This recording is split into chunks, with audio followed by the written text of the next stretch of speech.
السلام علیکم ورحمۃ اللہ. اذان دے دیں.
أشهد أن لا إله إلا الله وحده لا شريك له وأشهد أن محمدا عبده ورسوله. أما بعد فأعوذ بالله من الشيطان الرجيم. بسم الله الرحمن الرحيم. الحمد لله رب العالمين الرحمن الرحيم مالك يوم الدين. إياك نعبد وإياك نستعين.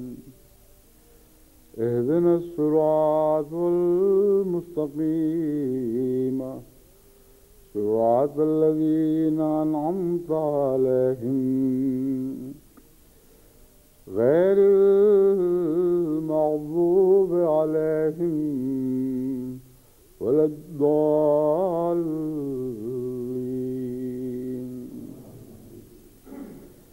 قل يا عبادي الذين أسرفوا على أنفسهم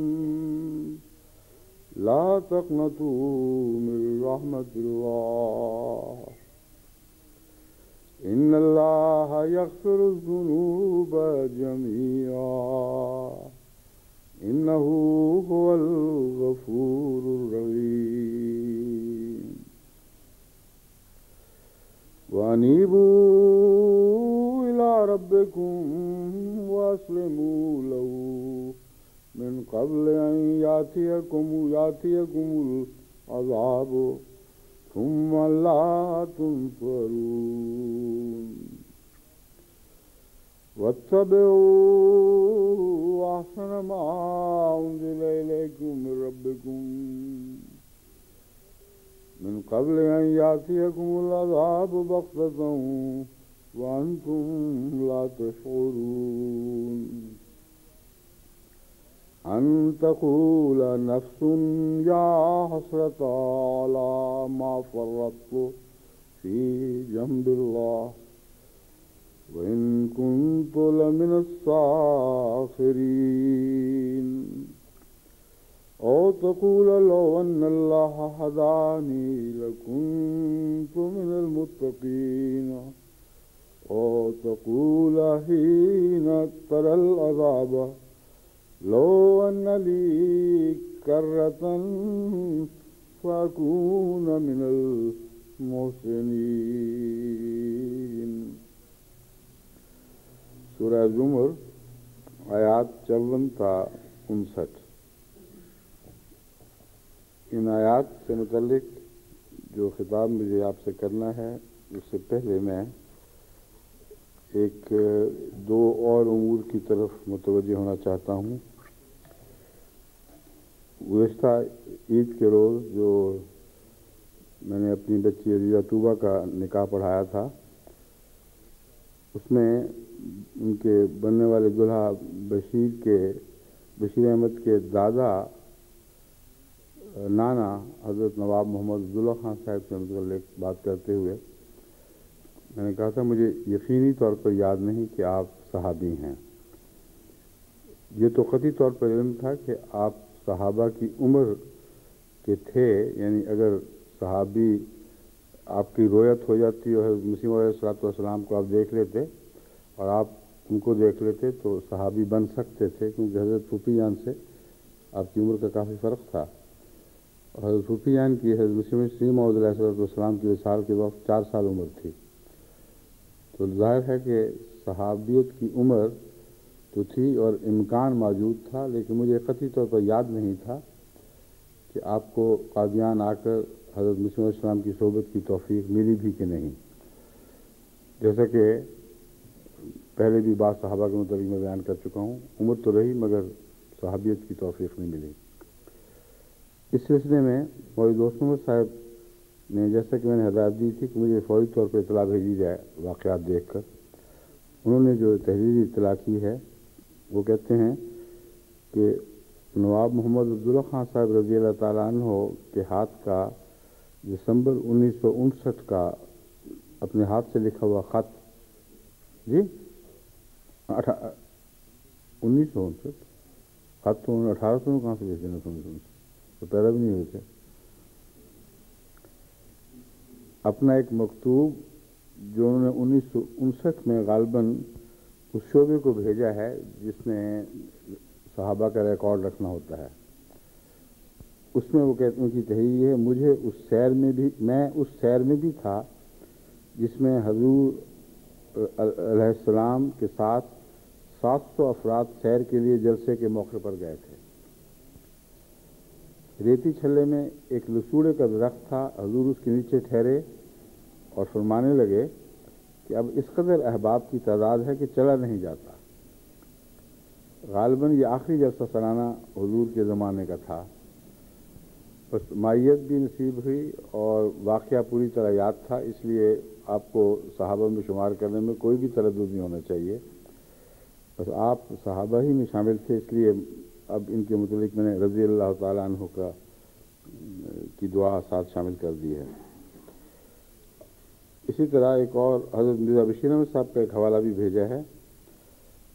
وہ لکھتے ہیں اخوین نواب زادہ میاں عبداللہ خان صاحب حضرت نواب محمد علی خان صاحب کے فرزند ہونے کی وجہ سے صحابی ابن صحابی تھے. یعنی صحابیت کی گواہی تو دی ساتھ، لیکن یہ زائد بات کہی کہ آپ صحابی ابن صحابی تھے.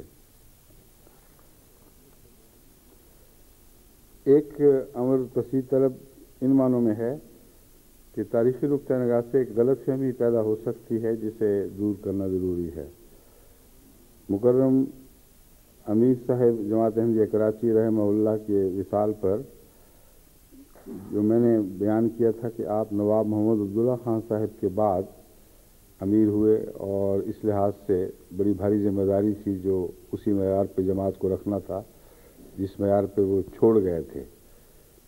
اس سلسلے میں غلطی اس لیے ہوئی کہ کراچی جماعت کی طرف سے جو اعداد و شمار آئے اس میں بیچ کے زمانے حضرت نواب عبداللہ خان صاحب رضی اللہ تعالیٰ عنہ کے وصال کے بعد مکرم چودھری احمد مختار صاحب کے امیر بننے تک کا درمیانی جو عرصہ ہے اس کا ذکر ہی کوئی نہیں تھا، اور وہیں سے بات شروع کی تھی۔ اس لیے وہ باوجود اس کے کہ مجھے علم تھا مگر وہ اس وقت فوری طور پر ذہن میں یہ بات نہیں آئی، اور جو اعداد و شمار جس طرح آئے تھے اسی طرح پیش کر دیے، اور تاثر یہ دیا کہ گویا چودھری عبداللہ خان صاحب رضی اللہ تعالیٰ عنہ کے وصال کے فوراً بعد چودھری احمد مختار صاحب امیر بنے تھے۔ یہ درست نہیں ہے۔ چودھری عبداللہ خان صاحب کا وصال 1959 میں ہوا ہے، اور 1959 سے 1965 تک حضرت مسلم موعود کے زمانے میں شیخ رحمت اللہ صاحب امیر جماعت کراچی رہے ہیں، اور باقاعدہ منتخب ہوئے، اور پھر حضرت خلیفۃ المسیح ثالث کے زمانے میں پھر جو انتخاب ہوا ہے اس میں چودھری احمد مختار صاحب منتخب ہوئے ہیں امیر۔ وہ جو پچھلا دور ہے اس سے پہلے بھی جو شیخ صاحب کو رسمی طور پر امارت کے فرائض ادا کرنے کی توفیق ملی تھی، رسمی طور پر ان معنوں میں کہ عملاً چودھری عبداللہ خان صاحب بھی امیر رہے ہیں، لیکن امارت کے نام کے طور پر شیخ صاحب کو باقاعدہ امیر کے طور پر لکھا گیا۔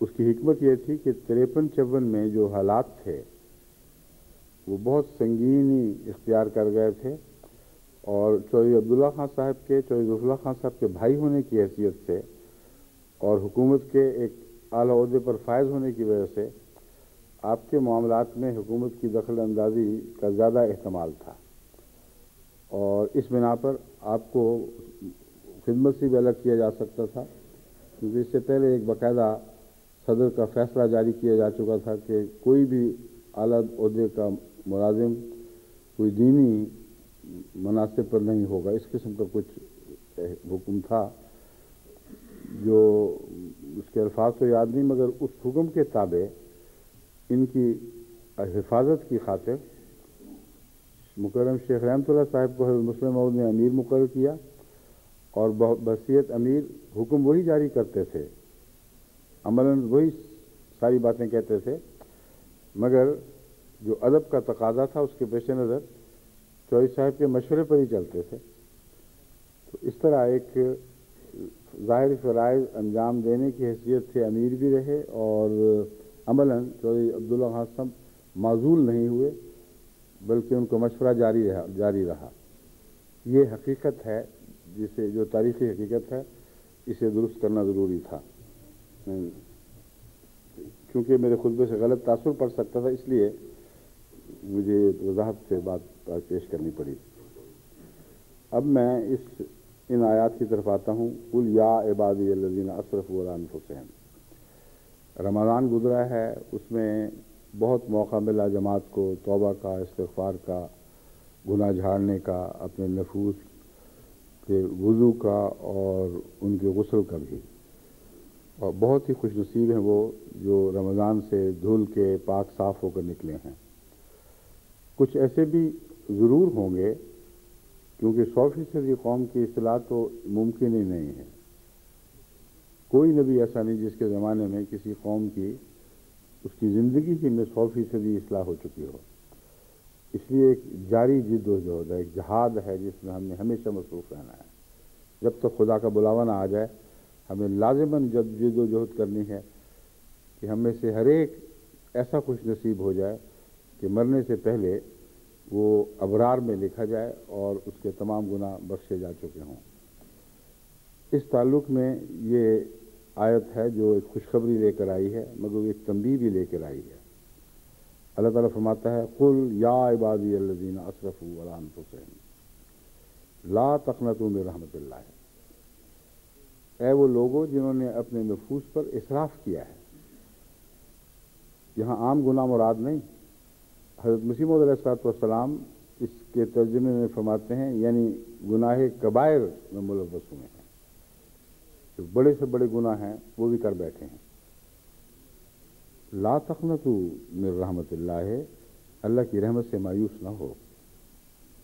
ان اللہ یغفر الذنوب جمیعا، یقیناً اللہ تعالیٰ تمام تر گناہوں کو بخشنے کی طاقت رکھتا ہے۔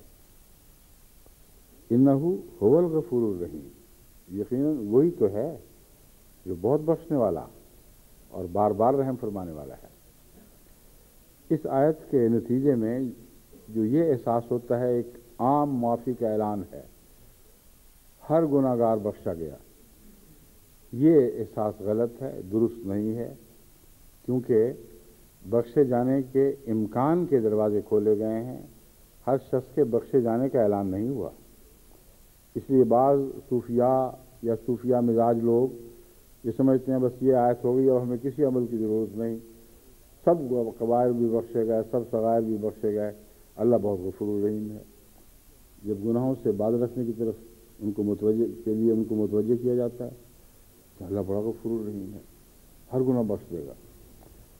بس یہ جو غلط تاثر ہے اس کو اگلی آیات بہت وضاحت سے دور کر رہے ہیں، بہت ہی صفائی کے ساتھ ایک ایک پہلو اس غلط تاثر کا رد فرما رہے ہیں۔ چنانچہ فرمایا غفور الرحیم ہے تو کیا کرو، وَأَنِيبُوا إِلَىٰ رَبِّكُمْ، بس اپنے رب کی طرف جھک جاؤ، اس کی طرف مائل ہو جاؤ، وَأَسْلِمُوا لَهُ، اس کو اپنے آپ کو اس کے سپرد کر دو، من قبل ان یاتیکم العذاب ثم لا تنصرون، اس سے پہلے کہ عذاب تم تک آ جائے اور پھر تمہاری کوئی مدد نہیں کی جائے گی۔ تو اگر بخشش کا عام اعلان تھا تو اس آیت کا پھر کیا موقع ہے مان بات کہ جلدی خدا کی طرف جھکو اس وقت سے پہلے کہ عذاب تم تک آ پہنچے اور پھر بخشش کا وقت گزر چکا ہو۔ پھر فرمایا وَاتَّبِعُوا أَحْسَنَ مَا أُنزِلَ إِلَيْكُمْ، پہلے فرمایا ہے انیبوا الی ربکم، یعنی اللہ کی طرف بڑھو اور جھک جاؤ تاکہ تمہارے گناہ بخشے جائیں، تم نیکوکاروں میں شمار ہو۔ لیکن یہ ایک مقام اور ایک مرتبہ ہے۔ اللہ تعالیٰ فرماتا ہے بہتر تو ہے کہ عذاب سے پہلے اس سے بلند تر مرتبہ حاصل کر لو، اور وہ یہ ہے وَاتَّبِعُوا أَحْسَنَ مَا أُنزِلَ إِلَيْكُمْ، جو بھی نصیحتیں فرمائی گئی ہیں، جو بھی ہدایات تمہیں عطا کی گئی ہیں، ان میں سے ادنا پر راضی نہ رہو، بلکہ توبہ کے ساتھ اعلیٰ پر ہاتھ مارو۔ جو سب سے خوبصورت حصہ تعلیم کا ہے، جو سب سے اعلیٰ درجے کا ہے، اسے اپناؤ اور اسے اپنی ذات میں جاری کرنے کی کوشش کرو۔ پھر فرمایا من قبل ان یاتیکم العذاب بغتۃ وانتم لا تنصرون، یہاں تک لا تشعرون، ان یاتیکم عذاب بغتۃ وانتم لا تشعرون، پہلے یہ تھا تنصرون، اب اس آیت میں ہے تشعرون۔ تشعرون کا مضمون بتا رہا ہے کہ ایسا عذاب جس کے آثار ظاہر نہ ہوں اور اچانک آ جائے۔ یہاں لا تنصرون نہیں فرمایا کیونکہ لا تنصرون کا مضمون یہاں اطلاق پاتا ہی نہیں، پہلی آیت نے اس کو خوب کھول دیا کہ اگر اللہ کی طرف انابت نصیب ہو جائے تو پھر تمہیں مدد دی جائے گی، تم اللہ تعالیٰ کے فضل کے ساتھ اس کی رحمت، اس کی مغفرت کے سائے تلے آ جاؤ گے، تمہارے گناہ بخشے جائیں گے۔ اگر عذاب آنے کے وقت تم نے توجہ کی تو وہ توجہ رد کر دی جائے گی، پھر تمہاری کوئی مدد نہیں کی جائے گی۔ مگر جہاں فرمایا آسنو، وہاں لا تشعرون والے عذاب کی طرف متوجہ فرمایا ہے۔ اس میں حکمت یہ ہے کہ وہ لوگ جو توبہ کر لیتے ہیں لیکن نیک اعمال میں جو بہترین اعمال ہیں ان پر انہیں اختیار کرنے میں کوئی جلدی نہیں کرتے. وہ سمجھتے ہیں یہ اوپر کی باتیں ہیں، ہم بعد میں کر لیں گے، پہلے ابتدائی تو ٹھیک کر لیں اپنے آپ کو. نمازیں شروع کر دی ہیں، بس یہی کافی ہے. انہیں سوار کر پڑھنا، انہیں تہجد کی نمازوں تک چا پہنچنا، راتوں کو اٹھنا، ان تمام تقاضوں کو وہ سمجھتے ہیں کہ یہ نفلی اور نسبتاً زیادہ اعلیٰ درجے کے تقاضے ہیں، ان کے بغیر بھی کام ہو سکتا ہے.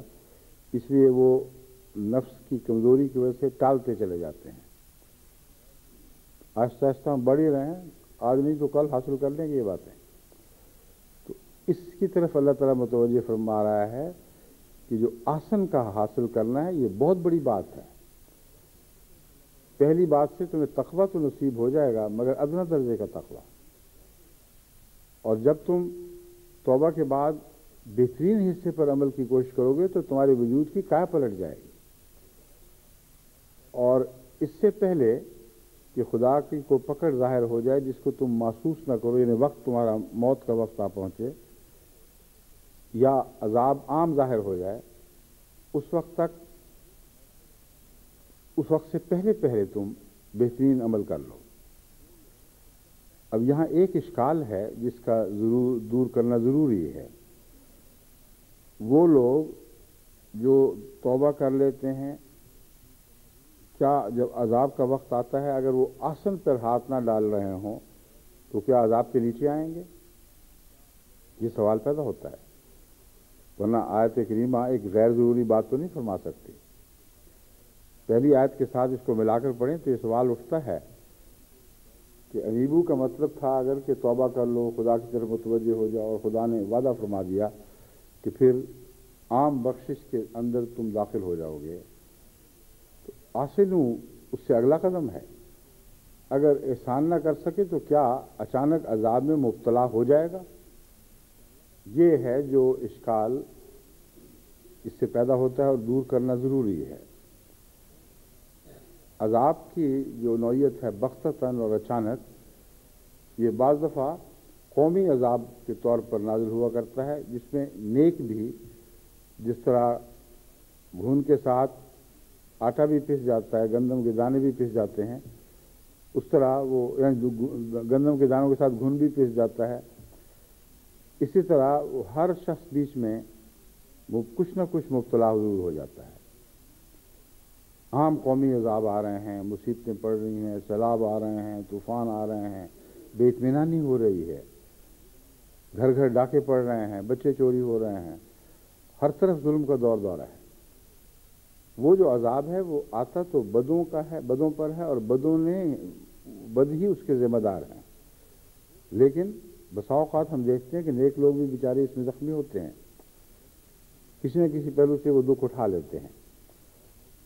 اور بعض دفعہ اچانک جو طوفان ظاہر ہوتا ہے، مثلا سیلاب آ گیا ہے، وہ اب نیکوں کے گھر اور بروں کے گھروں میں تمیز تو نہیں کرتا، مگر وہ لوگ جو خدا کے نزدیک آسن اعمال والے ہیں ان کی بعض دفعہ اللہ تعالیٰ اس حیرت انگیز طریق پر حفاظت فرماتا ہے کہ وہ تصور بھی نہیں کر سکتے تھے کہ اس طرح ہم بچائے جائیں گے.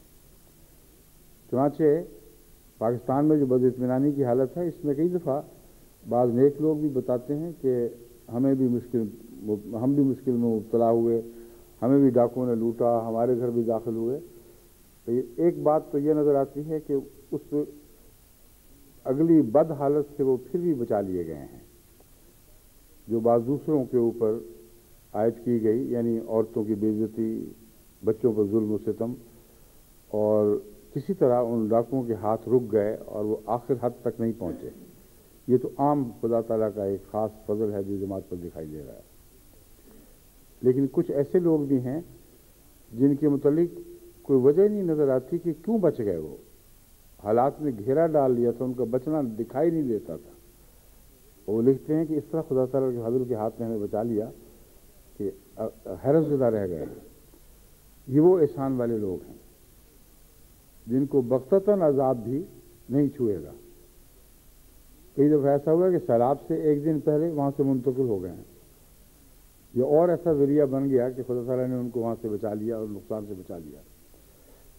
تو احسن عمل محض ایک نفلی حصہ نہیں ہے، بلکہ روزمرہ کی زندگی کی ضرورتوں میں داخل ہے، اور احسن عمل والا اس نیک سے زیادہ بہتر جزا پاتا ہے جو عام باتوں میں تقویٰ تو اختیار کرتا ہے، یعنی بدیوں سے بچ جاتا ہے مگر نیکیوں میں آگے نہیں بڑھتا۔ اور لفظ احسن کا استعمال اس پہلو سے قرآن کریم نے اور بھی جگہ استعمال فرمایا ہے، اور فرمایا ہے جنہوں نے اس دنیا میں احسان سے کام لیا، جو محسن ہو گئے، ان کے لیے اس دنیا میں غیر معمولی جزا ہے اور یہاں بھی جزا ہوگی۔ تو اس پہلو سے آپ رمضان کے بعد اگر اپنی بدیوں کو دور کرنے کی طرف متوجہ ہیں اور متوجہ رہنا چاہتے ہیں، اور رمضان گزرنے کے بعد اسے الوداع نہیں کہہ بیٹھے، تو پھر اس طرح سے اپنی اصلاح کی کوشش کریں۔ سب سے پہلے انابت ہونی چاہیے، اللہ تعالیٰ کی طرف طبیعت کا جھکاؤ اور میلان۔ یہ جو انابت ہے، یہ جھکاؤ ایسا ہے جو اپنی ذات میں بخشش کے لیے ایک لازمہ ہے۔ جس شخص کا اللہ تعالیٰ کی طرف رجحان نہ ہو، اس پر اس آیت کا کوئی اطلاق نہیں ہوگا کہ یغفر الذنوب جميعا۔ بڑے بے وقوف ہوگا جو یہ سمجھے کہ اللہ تعالیٰ کی طرف میرا میلان ہی کوئی نہیں، رجحان ہی کوئی نہیں، میں مزے سے دنیا میں مبتلا رہوں اور بخشا جاؤں گا۔ بڑے دھوکے میں مبتلا ہے، یہ دنیا بھی اس کی اکارت جائے گی اور اگلی دنیا بھی۔ بس انیبو کی شرط ہے جو توبہ کے لیے آغاز کا کام دیتی ہے۔ اس شرط کا مطلب ہے کہ تمہارے دل میں اللہ تعالیٰ کا اتنا خیال تو ہو کہ اس کی طرف جھکنے کی طرف طبیعت مائل ہو، دل چاہنے لگے کہ میں اللہ والا ہو جاؤں۔ جب یہ نیت کے اندر یہ آغاز ہوتا ہے نیکی کی طرف قدم بڑھانے کا، تو انابت سے ہوا کرتا ہے۔ ورنہ جو گناہوں میں ملوث ہیں ان کو گناہوں کا مزہ اتنا بڑھتا جاتا ہے کہ وہ گناہوں سے توبہ کا خیال بھی نہیں کرتے، بلکہ ان گناہوں کی حسرت کیا کرتے ہیں جو کر نہیں سکے۔ جو اصل تبدیلی والی بات ہے وہ انابت ہے، یا انابت تلفظ کیا ہے اس کا؟ انابت ہی ہے نا۔ تو انابت ہے یعنی خدا تعالیٰ کی طرف طبی میلان اور جھکاؤ۔ تو فرمایا کہ اگر تم مغفرت کے اس اعلان عام سے متاثر ہوئے ہو، تم چاہتے ہو کہ تم بھی اس مغفرت کی لپیٹ میں آ جاؤ، اس کے سائے تلے آ جاؤ، انیبوا الی ربکم، اپنے رب کی طرف میلان پیدا کرو، اس کی طرف جھکو، اور جب اللہ تعالیٰ کی طرف پیار کا میلان ہوگا تو پھر خدا تعالیٰ تمہارے یہاں سے تبدیلیاں پیدا کرے گا۔ ورنہ خالی باہر بیٹھے خدا سے تعلق کوئی نہ ہو، توبہ توبہ کرتے رہو، کچھ بھی اس توبہ کے معنی نہیں ہے۔ جب انابت ہوگی تو پھر اس سے اگلا قدم اٹھانے کی توفیق ملے گی۔ اسلموا لہ، اپنے آپ کو اس کے سپرد کر دو۔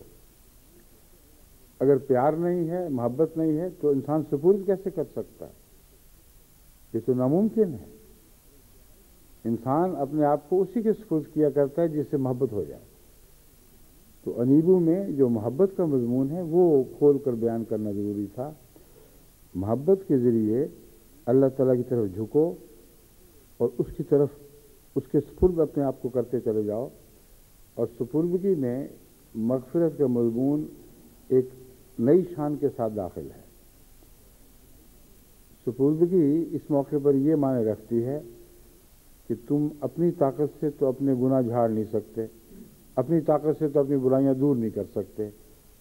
اللہ سے پیار پیدا ہو گیا ہے مگر گناہ دور کرنے کی طاقت نہیں ہے۔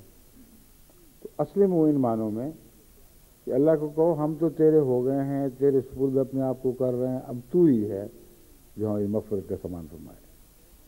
ایاک نعبد و ایاک نستعین، وہی مضمون ہے جو ایک اور رنگ میں بیان ہوا۔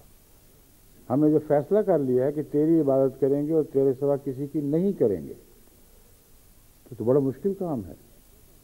فیصلہ بہت عظیم ہے مگر اس فیصلے پر عمل مشکل ہے۔ اس لیے ایاک نستعین، تجھ سے ہی مدد مانگتے ہیں۔ تو تو جس کے ہو گئے یا جس کے لیے دل میں ایک میلان پیدا ہوا، اس کے سپرد ہونے کے لیے بھی اسی کی مغفرت کی چادر میں یا اسی کی حفاظت کی چادر میں آنا اسلموا کا مضمون ہے۔ تم اپنے معاملات اس کے سپرد کرتے چلے جاؤ۔ بس یہ ایک وسیع انسانی تجربہ ہے کہ وہ لوگ جو گناہ سے دور ہٹنے کا ارادہ کرتے ہیں، کوشش کرتے ہیں، طاقت نہیں پاتے، اگر وہ اللہ سے محبت رکھتے ہیں اور خدا کی محبت کے واسطے دے کر گریہ وزاری کے ساتھ متوجہ ہوتے ہیں کہ اے اللہ ہم کیا کریں، ہمیں گناہ نے گھیر لیا ہے، بے اختیاری کا عالم ہے، ہم اپنا معاملہ تیرے سپرد کرتے ہیں، تو جس طرح چاہے ہمیں سب پاک صاف کرے۔ ایسے لوگوں کی دعائیں ضرور قبول ہوتی ہیں۔ ناممکن ہے کہ غیبی ہاتھ ان کے گناہوں کو صاف نہ کرنا شروع کرے۔ بس اسلموا میں وہ سپردگی نہیں ہے جو احسان بلکہ اس سے بھی بڑھ کر ایک معنی رکھتی ہے۔ وہ سپردگی حضرت ابراہیم کو نصیب ہوئی، جن کو اللہ تعالیٰ نے فرمایا اسلموا قال اسلمت لرب العالمین،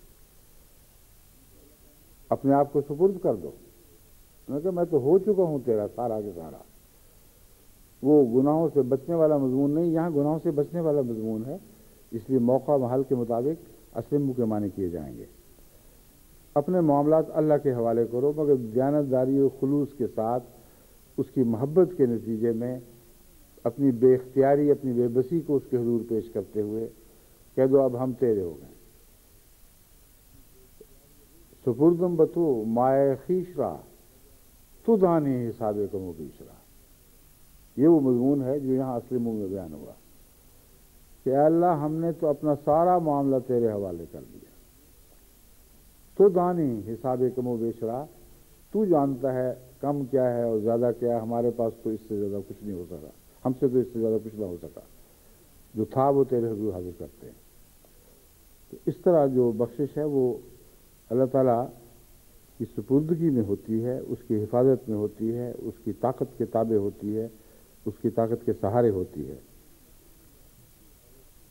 اگر ایسا ہو تو من قبل ان یاتیکم العذاب ثم لا تنصرون، اگر ایسا نہیں کرو گے تو پھر عذاب میں تمہاری مدد نہیں کی جائے گی۔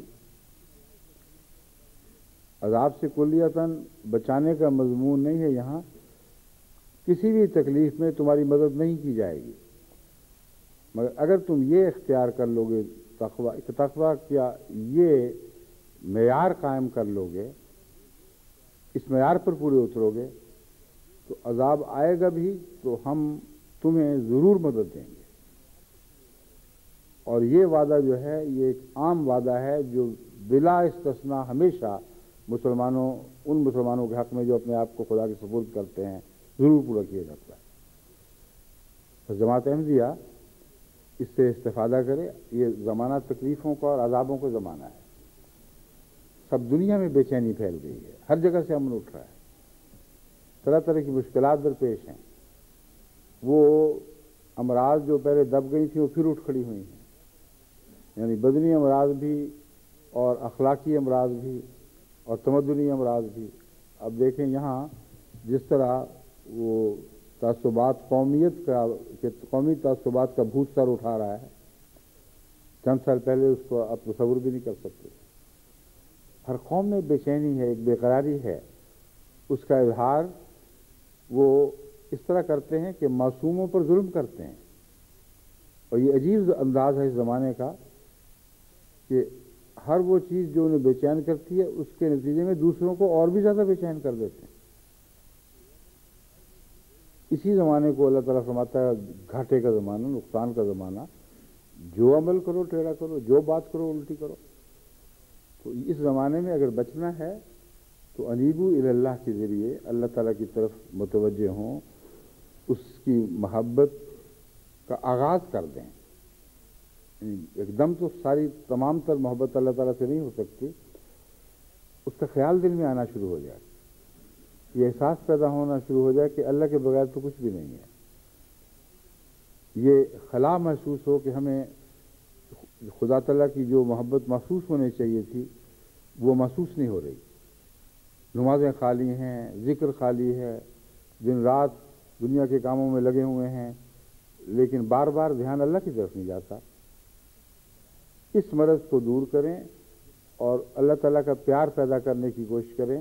یعنی اس حد تک کم سے کم اتنا پیار کہ دل مائل تو ہو، یاد تو آئے خدا. جب یاد آئے تو پھر اس حوالے سے اپنے نقائص کو دور کرنے کے لیے اپنے آپ کو خدا کے سپرد کرنا شروع کر دیں. اللہ میاں اب تو پاک ہے، تو اعلیٰ ہے، تو عرفہ ہے، تو عظیم ہے. ہم تو جب غور کرتے ہیں تو ہم لگتا ہے کہ تیرے لائق قابل ہی نہیں ہے، کیا کریں؟ مگر دل چاہتا ہے کہ تیرے قابل ہو جائیں. اس پہلو سے تو ہم پر رحم فرما اور ہمیں سنبھال لے. تو اصل منہ کا مضمون یہاں سنبھالنے کے معنوں میں ہے. اس کے بعد فرمایا وَاتَّبِعُوا أَحْسَنَ مَا أُنزِلَ إِلَيْكُمْ. جب تم سنبھالے جاؤ گے تو پھر اگلا قدم ضرور اٹھانا. جو ابتدائی نیکیاں تمہیں نصیب ہیں ان پر بیٹھ نہ رہنا، تم پر تسلی نہ پا جانا، کیونکہ نیکیوں کی راہ تو ایک لامتناہی آگے بڑھنے والی راہ ہے اور خدا تعالیٰ کی طرف مسلسل حرکت ہے جو حقیقی حسن پیدا کرتی ہے. چند باتیں حاصل کر کے، چند بدیوں سے بچ کر تم حقیقت میں نیک انجام کو نہیں پہنچ سکتے جب تک اس راہ میں اگلے قدم نہ اٹھاؤ، اگلی منزلیں بھی طے نہ کرو. اور وہ احسان کی منازل ہیں. قرآن کریم کی ایک دوسری آیت میں جس میں درجہ بدرجہ مستقل احسان کی طرف سفر کا ذکر ہے، میں پہلے بھی ایک خطبے میں روشنی ڈال چکا ہوں، بس اس میں زیادہ تفصیل میں نہیں جاتا. مگر یاد رکھیں کہ احسان والی جو منزل ہے وہ آپ کو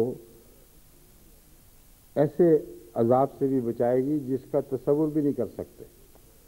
تنصرون اور اس میں یہ فرق ہے. اگر عذاب ایسا آئے کہ ابھی زندہ ہو انسان، ہوش میں ہو، مدد مانگ سکتا ہو، تبھی اس کی مدد کی جائے گی نا. لیکن یہ ایسا عذاب جس کا پتہ ہی نہ چلے، آئے اور لے آپ کو کالعدم کر دے، بھسم کر دے. اگر واق کا عذاب ہے، اگر سیلاب کا عذاب ہے تو غرق کر دے، اس وقت اب کیا مدد مانگیں گے؟ اگر سوتے میں ایسا واقعہ ہو جائے اور اتنا اچانک ہو کہ ہوش بھی نہ رہے کہ کیا ہو رہا ہے. جو احسان کے دائرے میں داخل ہوتے ہیں ان کو خدا تعالیٰ کی خوشخبری ہے. ان کو ایسے عذاب کی اچانک پہنچنے والی تکلیفوں سے بھی بچایا جائے گا. اللہ تعالیٰ ان کی حفاظت فرمائے گا. ان تقول نفس یا حسرت علی ما فرطت فی جنب اللہ. اگر تم ایسا نہیں کرو گے تو پھر حسرت کے سوا تمہارا کوئی انجام نہیں. اگر تم ایسا نہیں کرو گے تو جن کو مغفرت نصیب ہونی ہے ان میں تم شامل نہیں ہو، یہ اعلان ہو رہا ہے. اور حسرت یہ ہوگی ما فرطت فی جنب اللہ، میں نے جو کوتاہیاں کی ہیں، جن فرائض سے غافل رہا ہوں، اللہ تعالیٰ کے بارے میں اس کے ساتھ ہوتے ہوئے، اس کے پہلو میں زندگی بسر کرتے ہوئے، وَإِن كُنتُ لَمِنَ السَّاخِرِينَ، میں تو ساخرین میں سے رہا. اور ساخر کا ایک معنی ہے تمسخر کرنے والا، مذاق کرنے والا. اس موقع پر وہ چسپاں نہیں ہوتا. ساخر کا ایک مطلب ہے کسی چیز کو معمولی سمجھنا اور اس کو وقت نہ دینا، اور یہی معنی ہے جو اس موقع پر چسپاں ہوتا ہے. چنانچہ حضرت مسلم موعود کا میں نے ترجمہ اسی نیت سے دیکھا تو اس میں یہ لکھا ہوا ہے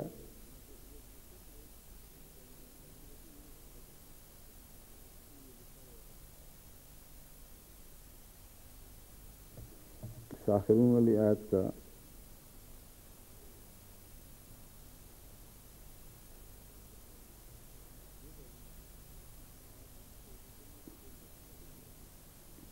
ہاں یہ ترجمہ ہے، تو ایسا نہ ہو کہ تم میں سے کوئی شخص یہ کہنے لگے کہ جو کچھ اللہ کے بارے میں نے کمی کی ہے اس کی بنا پر مجھ پر افسوس ہے، اور میں تو وحی الہی کو حقیر سمجھتا رہا.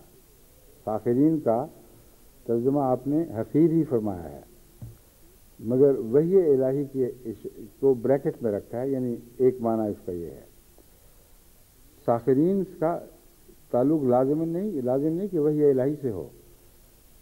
ساخرین کا ایک تعلق عام روزمرہ کے معاملات میں اصلاح کی طرف متوجہ ہونے سے بھی ہے. اور ساخرین ان معنوں میں وہ تمسخر والے معنی بھی رکھتے ہیں کہ ہنس کھیل کر ہم نے دنیا کو چھوٹا، ان باتوں کو، دین کی باتوں کو معمولی سمجھا اور ہنسی ٹھٹھے میں وقت ضائع کر دیا. کوئی اہمیت نہیں دین کی باتوں کو. اب جب وقت آ گیا ہے عذاب کا، اب اس سے بچ نہیں سکتے. بس پہلی آیت جو تھی، یہ جو عمومی مضمون ہے، اس کے بعد اللہ تعالیٰ پہلی دونوں آیات کی طرف ایک کے بعد دوسرے کی طرف توجہ دیتا ہے اسی ترتیب کے ساتھ. او تقولا لو ان اللہ ہدانی لکنت من المتقین، یا اس وقت یہ کہو کہ کاش مجھے اللہ تعالیٰ نے ہدایت دے دی ہوتی تو میں متقین میں سے ہو جاتا، یعنی بچ جاتا برائیوں سے. او تقولا حین تری العذاب لو ان لی کرۃ فاکون من المحسنین. تو پہلی آیت کا مضمون میں نے تقویٰ سے جو باندھا تھا، قرآن کریم اس کو درست ثابت فرما رہا ہے. اور دوسری آیت کے مضمون کو جو میں نے تقویٰ کے بعد بلند تر مناسب کی طرف بڑھنے کے لیے کا بیان فرمایا تھا، یہ آیت بین ہی اس کی تصدیق کر رہی ہے. یہی اسی ترتیب کے ساتھ قرآن کریم اس مضمون کو ختم کرتا ہے کہ دیکھو پہلے ہدایت پا جاؤ، ورنہ یہ حسرت رہے گی کاش میں تقویٰ اختیار کر لیتا. اور اس عذاب کے بعد چونکہ تقویٰ کی طرف لوٹنے کی کوئی صورت نہیں ہوگی، یہ اس طرف اشارہ ہے. جب خدا کی پکڑ آ جائے پھر ان اللہ یغفر الذنوب جمیعا والی بات ختم ہو چکی ہوتی ہے. پھر تم یہ نہیں کہہ سکتے کہ کوئی بات نہیں اللہ مجھے بخش دے گا. اس وقت سوائے اس کے کچھ نہیں کہہ سکتے کاش اس وقت سے پہلے میں تقوی اختیار کر چکا ہوتا اور امن میں آ جاتا. اور پھر فرمایا وَتَقُولَ حِينَ تَرَى الْعَذَابَ لَوْ أَنَّ لِي كَرَّةً فَأَكُونَ مِنَ الْمُحْسِنِينَ. عذاب دیکھتے، اچانک عذاب دیکھ کر پھر یہ نہ کہنا کہ کاش میں اتنا نیک ہوتا اس سے پہلے کہ احسان کی منازل بھی طے کر چکا ہوتا. تو بعض دفعہ عذاب کے وقت محض توبہ کی طرف توجہ نہیں ہوتی، بلکہ اور بھی زیادہ بلند مراتب کو حاصل کرنے کی طرف توجہ ہوتی ہے. اس کی وجہ یہ ہے کہ وہ لوگ جو مراتب کو حاصل کرتے ہیں وہ یاد آ جاتے ہیں اور انسان سمجھتا ہے کہ اوہ ہو میری زندگی میں وہ بھی تو تھا. کیسے اعلیٰ پائے کے لوگ تھے، کس طرح انہوں نے خدا کے حضور رکوع و سجود میں زندگیاں گزاریں، کس طرح خدا کی عبادتیں کیں، کس طرح خدا کے معاملات میں انہوں نے اپنے آپ کو حسین تر بنایا، یعنی محسنین ان معنوں میں بنے. اور بندوں کے معاملات میں ان کا سلوک حسین سے حسین تر ہوتا چلا گیا. وہ محض عدل پر قائم نہ رہے بلکہ احسان کا سلوک کرنے لگے. یہ جو حسرتیں ہیں یہ جب آئیں گی تو پھر یہ وقت نہیں رہے گا. بس یہ توجہ ہے، یہ امور ہیں جن کی طرف توجہ کرنی لازم ہے، ہم میں سے ہر ایک کے لیے لازم ہے. موت آج نہیں تو کل آنی ہی آنی ہے، کوئی سے بچ نہیں سکتا. اور ساخرین والی بات پھر پیدا نہ ہو. موت کے وقت یہ حسرت نہ لیے بیٹھیں. عذاب سے مراد صرف وہ ظاہری عذاب جو ہوئے وہ نہیں ہیں، بلکہ جو طرز بیان ہے اس میں موت کا وقت بھی اس میں داخل ہے. جب موت آ جائے گی تو لاکھ زور ماریں آپ، واپسی ہو ہی نہیں سکتی. اس وقت کی حسرتیں کسی کام نہیں آئیں گی. اور بعض لوگ سمجھتے ہیں کہ مرتے وقت اس نے توبہ کر لی تھی اس لیے ٹھیک ہے. یہ وہم ہے. فرعون نے بھی تو مرتے وقت توبہ کی تھی. کب خدا نے اس کی طرف توجہ دی؟ اس کی اس توبہ کو رد کر دیا. ہاں، اسے عبرت کا نشان بنانے کے لیے وعدہ کیا کہ ہم تیرے جسم کو رکھیں گے. تو ایسی حالت تک نہیں پہنچنا. اور چونکہ اچانک آئے گی موت، یا بعض عذاب بھی اچانک آتے ہیں، اس لیے پتہ ہی کچھ نہیں کب آ جائے. اس سے پہلے وقت ہے. کچھ کرنا ہے تو کر لو. اور یہ زندگی عارضی ہے. دن جو لمبے بھی دکھائی دے وہ بھی گزر ہی جاتے ہیں. بعض لوگوں کو رمضان بڑا لمبا دکھائی دیتا تھا، ایک مہینہ گزرے گا پورا، وہ گزر ہی گیا. دیکھتے دیکھتے ایام معدودات ہی ہو جاتے ہیں. جب وقت ٹل جائے، گزر جائے، تو ایام معدودات کے سوا کچھ بھی دکھائی نہیں دیتا. گزرا ہوا وقت ہمیشہ چھوٹا ہوتا چلا جاتا ہے. کبھی قیامت کے بعد لوگ کہیں گے ہم تو ایک دن یا ایک دن کا کچھ حصہ رہے، اس سے زیادہ تو ہمیں کچھ نہیں ملا. تو وقت تو گزرنا ہے، اور یہ زندگی لازماً گزر جائے گی. آج نہیں تو کل گزر جائے گی، کل نہیں تو پرسوں، 1000 سال بھی رہیں تب بھی گزرنی ہی گزرنی ہے. اور وہ وقت آ جائے گا جس وقت کے بعد پھر کوئی پیچھے ہٹنا نہیں، سوائے حسرتوں کے کچھ باقی نہیں رہ جاتا. اس لیے زندگی میں جب تک توفیق ہے توبہ کرو، استغفار کرو. اور قرآن کریم نے دیکھو کتنا آسان طریقہ بیان فرمایا ہے، انیبوا الی اللہ. محبت میں کون سی مشکل ہے؟ پیار میں کون سی دقت ہے؟ اللہ تعالیٰ کی تمنا تو دل میں پیدا کر لو، اس کا خیال لانا شروع کرو دل میں. صبح، دوپہر، شام، جب بھی خدا تعالیٰ کے احسانات پر نظر کرو جو ہر انسان پر، بندگی کے ہر ذرے پر، کائنات کے ہر ذرے پر ہیں، اس کو یاد کرتے ہوئے پھر یہ سوچا کرو کاش ہم بھی وہ ہوتے جو خدا کے مقربین میں شمار ہو سکتے. کاش ہمیں بھی قرب الہی کی علامتیں ظاہر ہوتی. یہ تمنا پیدا کرنا آپ کا کام ہے. پھر اصل میں کوئی مضمون لازماً اس کے نتیجے میں پیدا ہوگا اگر تمنا سچی تھی. تمنا سچی ہے تو خیال خود بخود ابھرے گا کہ ہم کیسے یہ کام کریں. مشکل ہے، پھر اپنا معاملہ اللہ کے سپرد کرو، چھوڑ دو اس کے اوپر. ایاک نعبد و ایاک نستعین کی صدائیں لگاؤ. کوئی اللہ ہم چاہتے ہیں، کر نہیں سکتے، کچھ کر، ہماری مدد کو ہمیں سمیٹ لے، ہمارا حامی و ناصر ہو جا، ہمارا رفیق ہو جا، ہمارا حفیظ ہو جا. یہ دعائیں اس بے اختیاری کے نتیجے میں پیدا ہوتی ہیں جو انیبو اللہ کے حکم پر عمل کے بعد پیدا ہوا کرتی ہیں، پہلے نہیں ہوا کرتی. حضرت مسیح موعود علیہ السلام نے اس آیت کریمہ جو پہلی آیت کریمہ ہے اس سے بہت ہی عظیم عارفانہ مضامین نکالے ہیں. اس وقت جتنا سا وقت رہ گیا ہے اس میں چند آپ کے ارشادات میں آپ کے سامنے رکھتا ہوں، اور اگر خیال یہ ہے کہ شاید بہت سا حصہ بچے گا تو انشاءاللہ آئندہ جمعے میں آپ کے سامنے اس کو پیش کر دوں گا. اس آیت کا ترجمہ کرتے ہوئے حضرت مسیح علیہ السلام فرماتے ہیں کہ اے میرے غلاموں جنہوں نے اپنے نفسوں پر زیادتی کی ہے. یعنی اللہ تعالیٰ حضرت صلی اللہ علیہ وآلہ وسلم کو حکم دیتا ہے کہ تو کہہ کہ اے میرے غلاموں. اور ایک جگہ حضرت مسیح علیہ السلام نے بندوں کا بھی ترجمہ کیا ہے، مگر ساتھ تشریح فرما دی ہے کہ کن معنوں میں بندہ ہے یہ. اور پہلے میں نے غلاموں والے اقتباسات لیے ہیں کیونکہ بندے تو خدا کے ہی ہیں سارے. بندوں کے معنوں میں تو محمد رسول اللہ کا کوئی بندہ نہیں تھا، مگر جو محمد رسول اللہ کا غلام ہو جائے وہ ایک معنی میں محمد کا بندہ بھی کہلا سکتا ہے. ہم تو تیرے بندہ بے دام ہیں کہتے ہیں جس طرح. تو غلام کامل پر لفظ بندہ بھی اطلاق پا جاتا ہے. تو حضرت مسیح علیہ السلام فرماتے ہیں اے محمد صلی اللہ علیہ وسلم، یعنی نام نہیں لیا مگر مخاطب حضور اکرم صلی اللہ علیہ وسلم کو اللہ تعالیٰ فرما رہا ہے اے میرے غلاموں جنہوں نے اپنے نفسوں پر زیادتی کی ہے کہ تم رحمت الہی سے نا امید مت ہو. خدا تعالیٰ سارے گناہ بخش دے گا. یہ پہلا آغاز کا اعلان ہے جو اسی طرح میں نے آپ کے سامنے رکھا جس طرح مسلم کی عبارت ہے.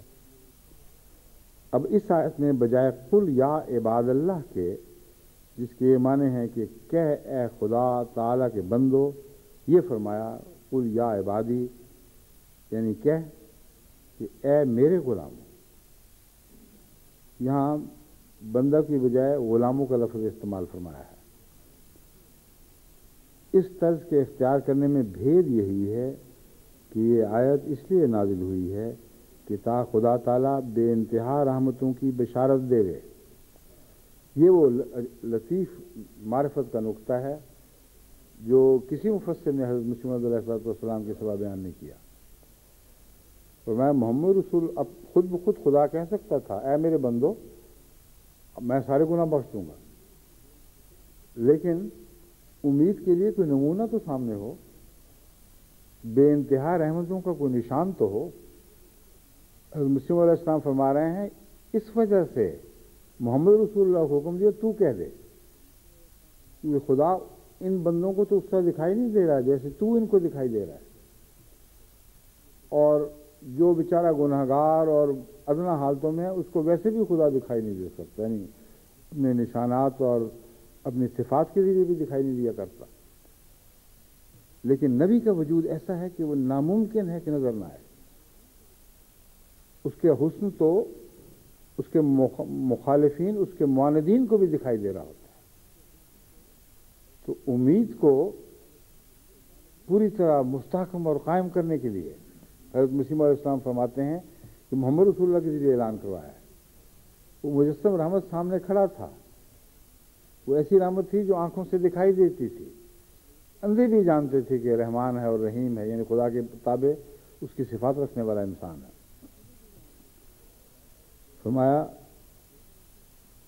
بھید یہی ہے کہ یہ آیت اس لیے نازل ہوئی کہ تا خدا تعالیٰ بے انتہا رحمتوں کی بشارت دے دے، اور جو لوگ کثرت گناہوں سے دل شکستہ ہیں ان کو تسکین بخشے. تو اللہ جل شانہ نے اس آیت میں چاہا کہ اپنی رحمتوں کا ایک نمونہ پیش کرے. وہ کون سا نمونہ ہے؟ اپنی رحمتوں کا ایک نمونہ پیش کرے اور بندے کو دکھلا دے کہ میں کہاں تک اپنے وفادار بندوں کو انعامات خاصہ سے مشرف کرتا ہوں. اور پھر اس میں جو مضمون حضرت مسیح موعود علیہ السلام نے اس بیان کے ذریعے خود نمایاں کر دیا ہے، وہ یہ ہے کہ بخشش مقصود نہیں ہے. بخشش تو ایک منفی صفت ہے. صرف جو گناہ ہو گئے ان سے نظر پھیر لی، چلو کچھ نہیں کہتے، سزا نہیں دیتے. اللہ تعالیٰ صرف اس لیے تو تمہیں اپنی طرف نہیں بلاتا. اللہ تعالیٰ نے تمہیں اعلیٰ مقاصد کے لیے پیدا فرمایا ہے، جن میں اس کی رحمت کا نزول ہی ہے، جس کی خاطر انسان کو پیدا کیا گیا ہے، جو عبادت کے ذریعے حاصل ہوتی ہے. بس یعبدون کا مضمون بھی یہی ہے کہ تاکہ تم ان تمام اعلیٰ رحمتوں کو پا جاؤ جن کی خاطر خدا نے تمہیں پیدا فرمایا ہے. اور آن حضرت صلی اللہ علیہ وسلم کے ذریعے اس اعلان عام کروانے کی یہی حکمت ہے کہ تمہیں پتہ چلے کہ یہ آیت اس طرح بلا رہی ہے، قل یا عبادی، اے میرے بندو دیکھو تو صحیح کہ خدا کتنا رحمان ہے، کتنا رحیم ہے، کتنی بخشنے کرنے والا ہے، اور میں اس کا نمونہ تمہارے سامنے کھڑا ہوں. حضرت صلی اللہ علیہ وآلہ وسلم اس بات کے نمونہ تو نہیں تھے کہ کثرت سے گناہ نعوذ باللہ من ذالک سرزد ہوتے رہتے تھے اور معافی ہو جاتی تھی. نمونہ دیا ہے رحمتوں کی انتہا کا. پس بخشش کے معاملے کو محض پہلی منزل کے طور پر پیش کیا جائے. لا یغفر الذنوب جمیعا کا جو وعدہ ہے اس میں بخشش کے بعد کے مضمون کی طرف کل یا عبادی کہہ کر توجہ دلا دی گئی. بخشش پر راضی نہیں ہونا، احسان کی طرف قدم بڑھانا ہے. احسان کی طرف قدم بڑھانا ہے اور اس طرح بڑھانا ہے جس طرح میرے بندے محمد رسول اللہ نے قدم بڑھایا ہے. اتنا بڑھانا ہے کہ تم اس کے بندے کہلانے لگو، تم اس کے کامل غلام بن جاؤ. فرماتے ہیں تو اس نے قل یا عبادی کے لفظ سے ظاہر کیا کہ دیکھو یہ میرا پیارا رسول، دیکھو یہ میرا پیارا رسول، دیکھو یہ برگزیدہ بندہ کہ کمال عطاء سے کس درجے تک پہنچا کہ اب جو کچھ میرا ہے وہ اس کا ہے. جو شخص نجات چاہتا ہے وہ اس کا غلام ہو جائے، یعنی ایسا اس کی اطاعت میں ہو جائے کہ گویا اس کا غلام ہے، تب وہ گو کیسے ہی پہلے گناہگار تھا بخشا جاوے گا.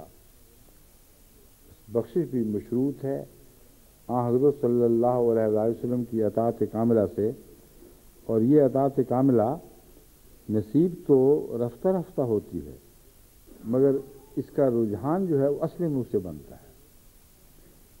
جو شخص اپنے آپ کو محمد رسول اللہ کی سنت کے سپرد کرے گا وہ اصل منہ کے صحیح معنی کا حق ادا کرے گا۔ اور امر واقعہ یہ ہے کہ یہ وہ وجود ہے جس کے ساتھ سپردگی کا رشتہ جو ہے وہ ہر خطرے سے بچا لیتا ہے۔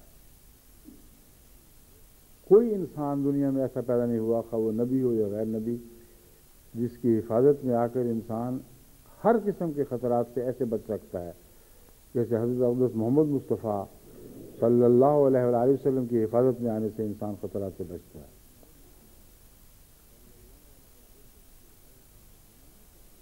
پھر فرماتے ہیں جاننا چاہیے کہ عبد کا لفظ لغت عرب میں غلام کے معنوں پر بھی بولا جاتا ہے، جیسا کہ اللہ جل شانہ فرماتا ہے وَلَعَبْدٌ مُؤْمِنٌ خَيْرٌ مِّن مُشْرِكٍ۔ یاد رکھو عبد کا لفظ صرف بندے یعنی خدا کے ان معنوں میں بندے کہ خدا کی تخلیق ہو، صرف اس جگہ استعمال نہیں ہوتا، بلکہ ایسے لفظ کے لیے بھی، ایسے شخص کے لیے بھی استعمال ہوتا ہے جو عام انسان ہے۔ عبد بمعنی انسان، لیکن غلام انسان۔ عبد سے مراد کسی کا بندہ ان معنوں میں نہیں جیسے خدا کی مخلوق ہے۔ انسان تو عام ہے اور خدا ہی کی مخلوق ہے، مگر کسی کا عبد تب بنے گا اگر وہ اس کا غلام ہو جائے، اس کا اپنا کچھ نہ رہے، کلیتاً اس کے آقا کا ہو چکا ہو۔ تو ان معنوں میں حضرت مسیح علیہ السلام فرماتے ہیں کہ لفظ عبد یہاں استعمال ہوا ہے۔ اس آیت میں اس بات کی طرف اشارہ ہے کہ جو شخص اپنی نجات چاہتا ہے وہ اس نبی سے غلامی کی نسبت پیدا کرے، یعنی اس کے حکم سے باہر نہ جاوے اور اس کے دامن اطاعت سے اپنے تئیں وابستہ جانے جیسا کہ غلام جانتا ہے، تب وہ نجات پائے گا۔ اس مقام میں ان کور باطن نام کے مواحدوں پر افسوس آتا ہے کہ جو ہمارے نبی صلی اللہ علیہ وآلہ وسلم سے یہاں تک بغض رکھتے ہیں کہ ان کے نزدیک یہ نام کہ غلام نبی، غلام رسول، غلام مصطفیٰ، غلام احمد، غلام محمد شرک میں داخل ہے۔ بعض ایسے بھی جاہل موحدین کہلاتے ہیں، وہ کہتے ہیں یہ نام ہی مشرکانہ ہے۔ غلام محمد رسول اللہ کا، غلام تو انسان خدا کیسے ہو؟ وہ جاہل سمجھتے نہیں کہ اللہ تعالیٰ نے اسی آیت میں ان کے اس اعتراض کو کلیتاً ہمیشہ کے لیے رد فرما دیا ہے۔ حضرت صلی اللہ علیہ وسلم کو واضح ہدایت دی جا رہی ہے یہ اعلان کر کہ اے میرے بندو یا میرے غلاموں۔ جہاں بندے کا مضمون ہے، حضرت مسیح علیہ السلام اس مضمون کو بھی خوب کھول رہے ہیں، یعنی اس معنی کو رد نہیں فرما رہا ہے۔ عام بندوں کو سمجھانے کے لیے فرماتے ہیں اس کا معنی غلام کا بھی ہے، اس لیے غلام کے معنوں میں سوچو تو تمہارے دل میں کوئی بھی شرک کا وہمہ پیدا نہیں ہوگا۔ اور اس کی تفصیل فرماتے ہیں، وجہ فرماتے ہیں کیوں فرمایا گیا۔ لیکن عبد کا معنی جو بندے کے ہیں اس کا بھی ذکر فرمایا ہے، وہ انشاءاللہ بعد میں ان اقتباسات کے حوالے سے آپ کے سامنے رکھوں گا۔ تو فرمایا یہاں وہ جاہل لوگ ہیں، ان کو پتہ ہی نہیں کہ غلام جو ہے وہ اپنی شخصیت کو دوسرے کی خاطر کھو دیتا ہے، کلیتاً اس کے تابع فرمان ہو جاتا ہے، اس کا کچھ نہیں رہتا، سب کچھ چکا ہو جاتا ہے۔ ان معنوں میں محمد رسول اللہ کے ہو جاؤ تو پھر نجات یقینی ہے، کوئی بھی نجات کی راہ میں تمہارے لیے روک پیدا نہیں ہوگی، کسی طرف سے بھی تمہاری نجات کو کوئی بھی خطرہ نہیں پیدا ہوگا۔ محمد رسول اللہ کے دامن اس کی پناہ میں آ جاؤ تو ساری پناہیں تمہیں مل جائیں گی۔ پھر فرماتے ہیں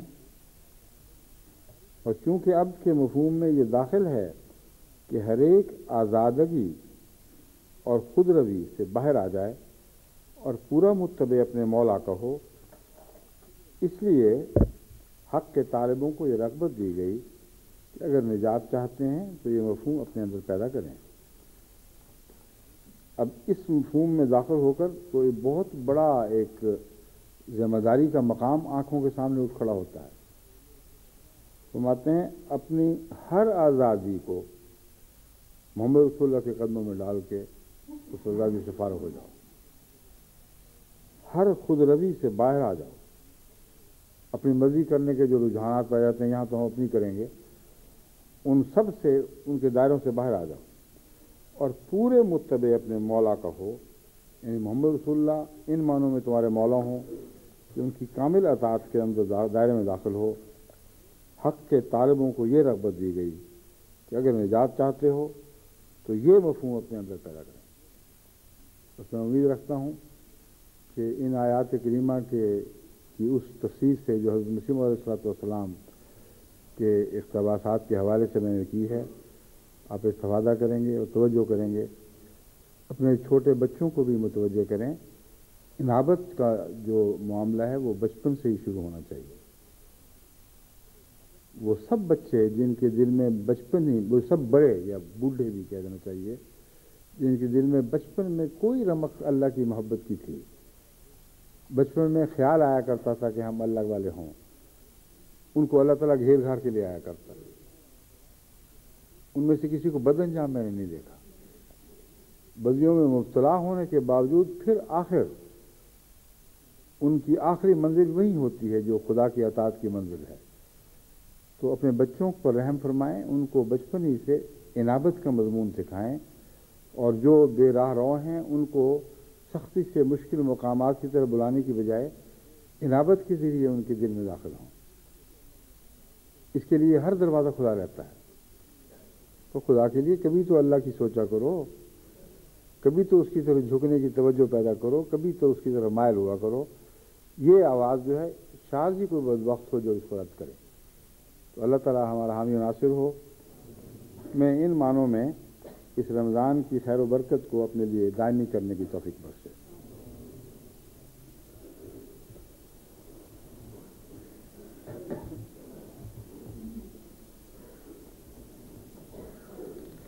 کس کے اقتباسات کے کچھ حصے رہتے ہیں انشاءاللہ۔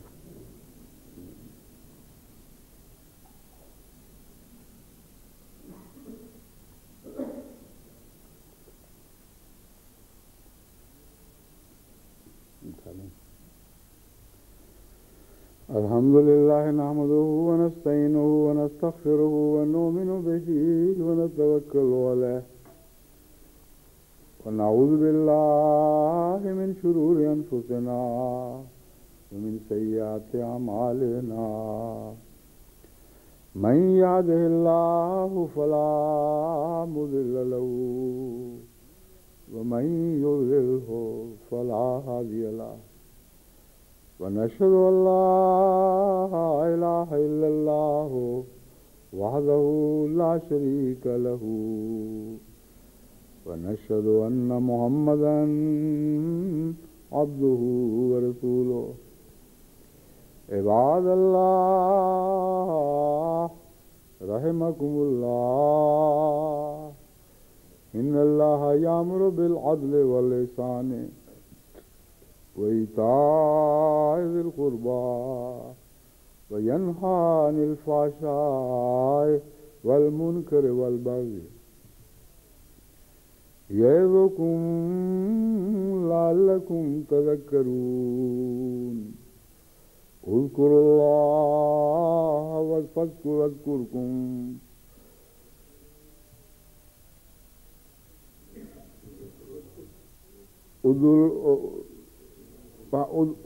اذكروا الله يذكركم وادعوه يستجب لكم ولذكر الله أكبر